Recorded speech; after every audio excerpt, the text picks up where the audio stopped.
اور ایک ماں گوارا نہیں کرتی کہ میرا بیٹا بھوکا رہے، وہ سارے کام چھوڑ کے پہلی فرصت میں دودھ دیتی ہے۔ بیٹے کے لیے ماں جن جن مراحل سے گزرتی ہے وہ کسی سے مخفی نہیں۔ بیٹے کی تعلیم کے لیے زیور بیچنا پڑے تو ماں اس سے بھی گریز نہیں کرتی۔ وہ کیا کسی شاعر نے کہا تھا کہ شہر میں آ کر پڑھنے والوں بھول گئے ہو کس کی ماں نے کتنا زیور بیچا ہے۔ بیٹے کے لیے اس کا پیٹ پالنے کے لیے کسی کے گھر کے برتن مانجنے پڑے تو ماں اس سے بھی گریز نہیں کرتی۔ اللہ نے اس کے سینے میں وہ تڑپتی ہوئی ممتا رکھی، وہ محبتوں کے امڑتے ہوئے جذبات رکھے۔ میں کہا کرتا ہوں آج کوئی شے ڈھونڈنے نکلو تو شاید ہی کوئی چیز خالص ملے، لیکن ماں کا پیار آج بھی خالص ہے، ماں کا پیار آج بھی کھرا اور سچا ہے۔ اس کے سینے میں مالک نے محبت ہی اتنی رکھ دی ہے کہ جس کو دنیا کے کسی ترازو پہ تولا نہیں جا سکتا۔ وہ ایک شاعر ہوا تابش، اس نے ماں کی محبت کو چند لفظوں میں بیان کیا۔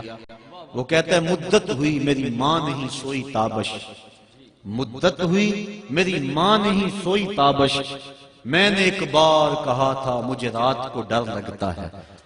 کہا بچپن میں میرے منہ سے نکلا تھا امی مجھے رات کو ڈر لگتا ہے، میں اب بوڑھا بھی ہو گیا ہوں، میری ماں اسی خیال میں رہتی ہے کہ میرے بیٹے کو کہیں ڈر نہ لگ رہا ہو۔ یہ ماں کی محبت ہے، یہ ماں کا پیار ہے۔ ماں کا نعم البدل کیا، ماں کا تو بدل بھی موجود نہیں ہے۔ علامہ اقبال کی جب والدہ انتقال کر گئی تھی تو ان دنوں کے اندر وہ دیار غیر میں تھے، تو انہوں نے ایک طویل مرثیہ لکھا جو آج بھی کلیات اقبال کی زینت ہے۔ اس کا عنوان ہے والدہ مرحومہ کی یاد میں۔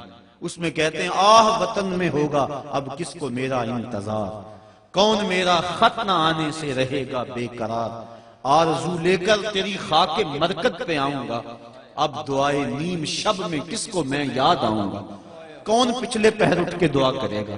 استاد سے بھی تو کہنا پڑتا ہے نا حضور دعاؤں میں یاد رکھنا، شیخ سے بھی عرض کرنا پڑتا ہے اپنی دودھ راتوں میں مجھے نہیں بھولنا، حاجی کو معتمر کو عرض کرنا پڑتا ہے سین حرم میں مسجد نبوی کی بہاروں میں مجھے یاد رکھنا ہے۔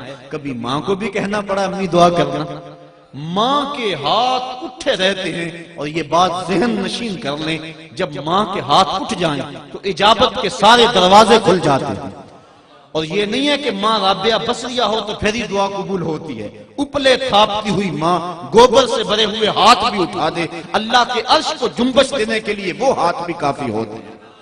ماں جب بولتی ہے تو اس کے لہجے میں جبریل بولتا ہے، اور جب ماں مسکراتی ہے لگتا ہے جنت کی ساری کلیاں چٹکنے لگی ہیں۔ ماں کے لہجے میں اتنی مٹھاس ہے ساری دنیا کا شہد نچوڑ دیا جائے اتنی مٹھاس پیدا نہیں ہوتی جتنی ماں کے لہجے میں مٹھاس مالک نے رکھ دی ہے۔ وہ خورشید گیلانی نے لکھا تھا ماں کے عنوان سے، وہ کہتا ہے 5 اسٹار ہوٹلوں میں کھانا کھانے میں وہ لطف نہیں ملتا جو چولہے پر بیٹھ کر ماں کے ہاتھ کی پکی ہوئی چپاتیاں کھانے میں مزہ آتا ہے۔ عالی جناب حضرت صاحب بڑے بڑے اعلیٰ القاب سننے سے وہ حضر وہ لطف نہیں ملتا جو ماں کی زبان سے اوے ببلو نکلنے سے لطف آتا ہے۔ ماں کا سینہ محبتوں کا خزینہ ہے، اور ماں کے سینے کے اندر مالک نے اتنا پیار رکھ دیا ہے کہ جس کا دنیا پر نعم البدل کیا بدل بھی نہیں ہے۔ غور کیجئے ماں کے سینے میں اتنا پیار کیوں ہے؟ اس لیے کہ اس نے بیٹے کو جنم دیا ہے۔ میں آپ کی توجہ چاہوں گا، ماں نے بیٹے کو جنم دیا ہے، اتنا پیار ہے کہ دنیا کے کسی ترازو پہ نہیں تولا جا سکتا۔ جس نے جنم دیا ہے اس کو اتنا پیار ہے، اور جس نے خلق کیا ہے اس کو کتنا پیار ہوگا۔ جس نے جنم دیا ہے اس کو اتنی محبت ہے، جس نے تخلیق کیا ہے اس کو کتنا پیار ہوگا۔